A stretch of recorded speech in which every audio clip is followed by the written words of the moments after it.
All right, Michelle, it's time for a podcast episode again. Woo-hoo! What are we going to do today? We're back. Okay, so this time around, I thought that it would be great to talk about end goals versus means goals. Wonderful. And the reason for that is we've been lost, I think, for a while, or at least I was lost for a while back in the past, pursuing mean goals versus going after end goals. All right, juicy subject, very relevant for everyone. Let's go and get it started. Welcome to the Forever Cash Life Real Estate Investing Podcast with your hosts, Jack and Michelle Bosch. Together, let's uncover the secrets to building true wealth through real estate and living a purpose-driven life. So yeah, we're back. So end goals versus means goals. I mentioned earlier that, for a period of time there, we had been pursuing, or at least I had been pursuing mean goals.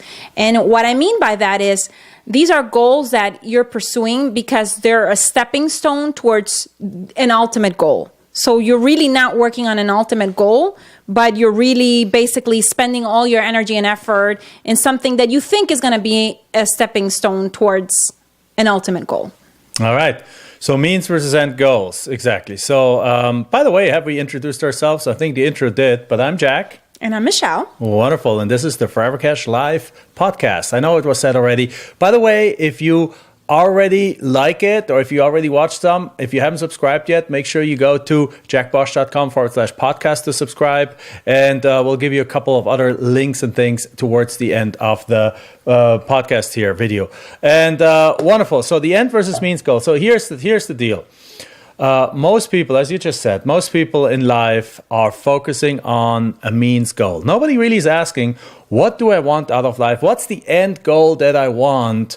What do I want my life to look like? And more than anything, as we said in the pre-video kind of discussion here that we had already, how do I want to feel about that? And Michelle is going to cover that much more. So, but just on a very tactical level, most people, what they do is they get up in the morning, they go to get in the car. Well, hopefully they took a shower and have breakfast first, but then they go into the car, they go drive somewhere, they work for the 8-9 hours, they come back. And why do? They do that in order to fulfill the means of getting an income to pay their bills, right? That's what 90% of the population does. So that's one spectrum. Then there's another spectrum. There's like these incredible high achievers that will go ahead and accomplish anything that they set their mind to. And if you are trapped in means goals, you'll see that what happens is you're enthusiastically going down, in my mind, the wrong path. Yeah? Or the wrong slide, or up the wrong tree, the wrong, put your ladder. And potentially, not always, but often. So their goal is, they set themselves a goal to make $100,000 a year in income, $500,000 a year in income, $1 million a year in income, right? And they accomplish that. But what they're not looking at is at sustainability for that case. Now, when I mean sustainability, I don't mean environmentalistic sustainability. I mean sustainability of income. What I mean by that is most people are after an income. They're not after wealth. Most people are after active income, after something that they make more and more and more of, instead of looking at how can I create something that I can live from forever. And that's really, from a financial point of view, that's the end goal. Right? At least for us, when we sat together, because we fell when Michelle said. But even that financial goal is really, in my mind, not the end. It's still a means goal. It's still a means goal, because what's behind it? I know that behind it, at least for me, it's feelings. And right. I know that one of your feelings is, peace of mind. Absolutely. So 100%. Really, the financial goal is a means goal towards the end goals of peace of mind. All right. So let's unpack that for a little bit. So yes, my end goal is peace of mind. So when I say peace of mind, what I mean by that is I want to make sure that if I get hit by the bus tomorrow, which hopefully, knock on wood, doesn't happen, right? That my family is 100% taken care of, not on a minimal level, but on a very nice level. Mm-hmm. Right. So that's kind of from a financial. If we're going to the financial side of things, which I often spend a lot of time in, mm-hmm. Then but still, behind that goal that we have had and that we have built and that we have accomplished is really a feeling of being able to sit back and say, you know what, whatever now happens in this world, whoever is president, whoever is mad at whom in this world, we are going to be fine financially. That gives me a tremendous amount of financial of peace of mind. So that is my end goal. Now, my end goal on that, therefore, from that comes my thinking process then went. From that point went, and we had this conversation, not just mine, it's our thinking process on that end. We were very much aligned on that, was, okay, if that's what the end goal is, then this financial abundance, this financially being taken care of needs to come without me having to active work anymore and without her having to actively work anymore, right? It needs to come from a source that pays us every month no matter what we do. And that's where real estate comes into the play. That's why we love real estate. And that's when we finally made the shift back in 2008, 9, from just actively, or actually even 2005 already, just from flipping land for cash. We only did, at the beginning, we only did cash deals. We bought a piece of land for $2,500, sold it for $25,000. Bought it for $1,800, sold it for $86,000. Bought it for $10,000, sold it for $20,000. No matter what the deal was. Bought it for $400, sold it for $4,000, and so on. Starting at these things, and by the way, if you want to know more about that, you can go to landprofitgenerator.com. There's much more information about that there. But in the meantime, coming from that, we realized that if we want to the moment we take the foot off the pedal, this will stop because it's active income. It's what we call one-time cash, right? It's just a higher quality of one-time cash because instead of working at a job for $100 a day, we make $10,000 in a deal or 20. But it still is, so that became that evolution, and that evolution then started us adding seller financing deals, and then us adding rental houses, and then us adding apartment complexes to the picture, all with the underlying goal of being able to have that peace of mind. Now, good news is we have accomplished it. We have that peace of mind now. But now it's fun, right? And now I want that your entire world changes once you reach your end goal, which is another thing we might talk about in just a second. Yeah. So go ahead. Yeah, well, I can already perhaps walk. Yeah, we want to walk you through perhaps about exercise. our kind of exercise that we went through to come to those conclusions. I have it nicely mapped out here. We have a tool. Wonderful.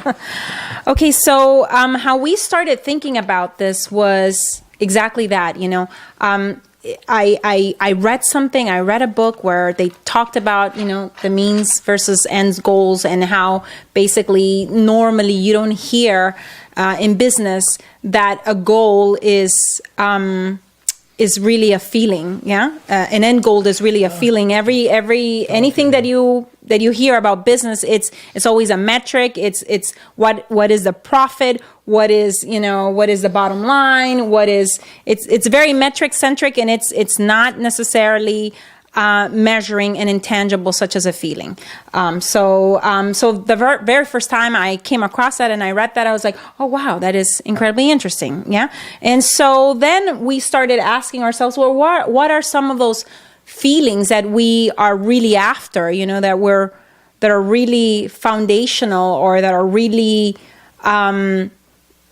feelings that we want to experience and go after in this lifetime, And one of them for Jack was, peace of mind. For me, another one was, being inspired.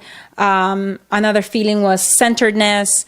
And so we started basically going through a discovery process of, okay, what are my top 5 feelings that I'm after? And Jack went ahead and wrote his 5, and then you prioritize, okay, what's the top one? And then... And the good news, they were actually quite aligned. Yeah.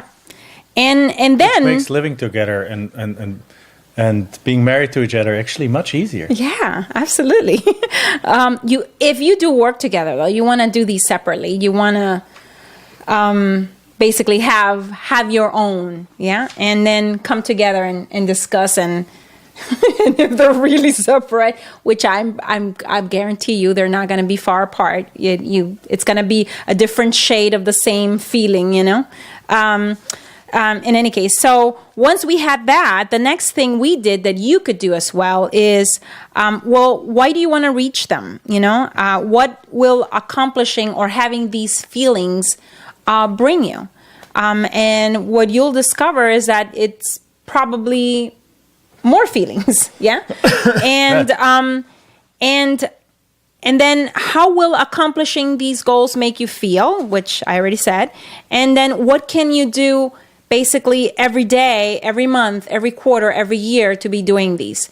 So what I mean by that is, how can you bring something from that seems like, kind of like they're floating in the air, which is a feeling that you can really touch, and how can you make that basically substantial and tangible, and how can you bring that to the now, and for example, Jack gave his example of the peace of mind.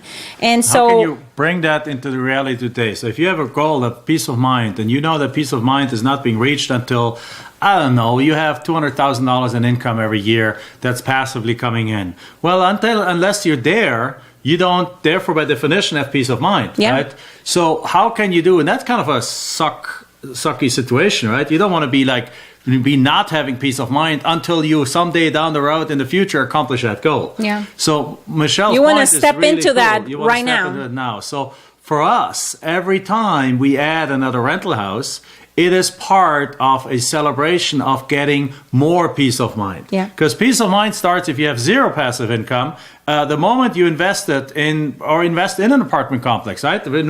Our investors, they get more and more peace of mind as they invest in our apartment complexes, right? They get another deal, they get another return on their safe return that comes to them. And if they have enough money placed over the years, they have also reached their full peace of mind to passive investments without even having to actively do this. So every time is a stepping stone. You start with zero peace of mind, and then you go up and up and up and up and up, and soon enough, you are living in a very nice peace of mind situation, if that's one of your goals, of course, or whatever it is. If it's excitement, I want to be having so much money I can do the craziest thing in the world. Well, start with small crazy things that already give you the excitement, right? Yeah. That's my point. Bring it to the future. See what can bring it to the present. To the present, yeah, not to the future. Bring it to the present.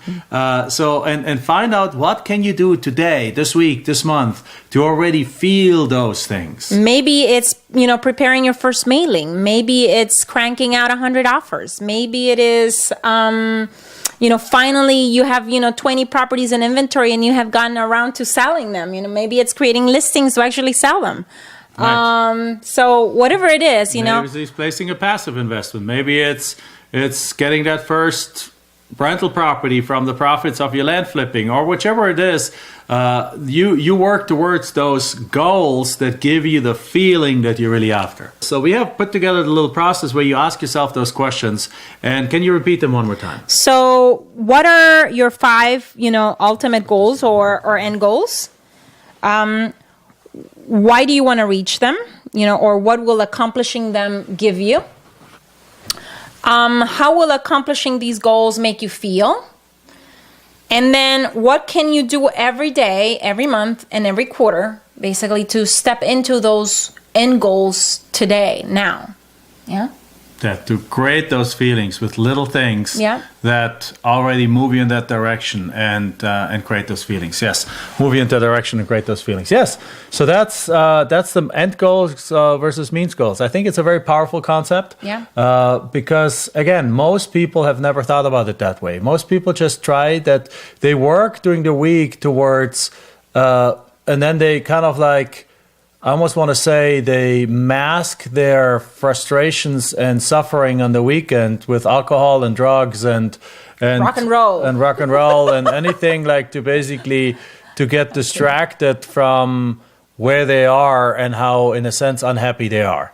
And then when they meet them, they're like, oh, everything is awesome. But that's just the surface. It's really often not true. So figure out what it is really that you want. What is your end goal in life? How does that look like? Yeah. And then map out the plan towards that. What do you need to learn? What do you need to master? And then as Michelle said, is like, how would that make you feel to be in this, to live that life? And then that's the feeling that you ultimately after. And then make sure you try to implement little things that make you feel like that as often as you can. And what you'll find is every time, and almost condition yourself to equate certain things that you do with that feeling, which also helps you propel yourself forward faster, Absolutely. right? So you almost like condition yourself that a deal that you made $5,000 on brings you towards your end goal, even though if it's a cash deal, because you're going to take $1,000 and put it off to the side, right? Or take 20-30%, put it off to the side and reinvest the other one. And it's not just, oh, I made $5,000, that's okay. Other people made $50,000. And it's not stepping into the discontent about comparing yourself to others. It's stepping into, this is my goal, this is the thing, and every little thing that I do towards that, I can celebrate as a step towards that, and I can step into that feeling in that moment. Does that make sense? Yep. Right. All right. So again, thank you very much for listening to this, watching this podcast, whether it's watching it on video, listening to it on audio. If you saw it on YouTube, if you perhaps posted it on Facebook, I don't know, wherever you see us, make sure you go and comment below it. There's a comment field almost everywhere, at least on YouTube and Facebook there is. Ask us questions, engage with us. We will be happy to answer your questions about that. We want to get a discussion started about that. What do you think about this? What's your number one takeaway from this podcast? Put that below here. And then also, I would love if you go over to iTunes and give us a 5-star review. And also, again, I already mentioned it, you can go to landprofitgenerator.com to learn more about this entire land flipping thing that got us started and the easy and effortless way, which is the subject of the last podcast. Perfect. All right. Thank you very much. Thank you. Enjoyed this episode? Then make sure you like, subscribe, and post your comments and questions below the video. We're looking forward to hearing from you.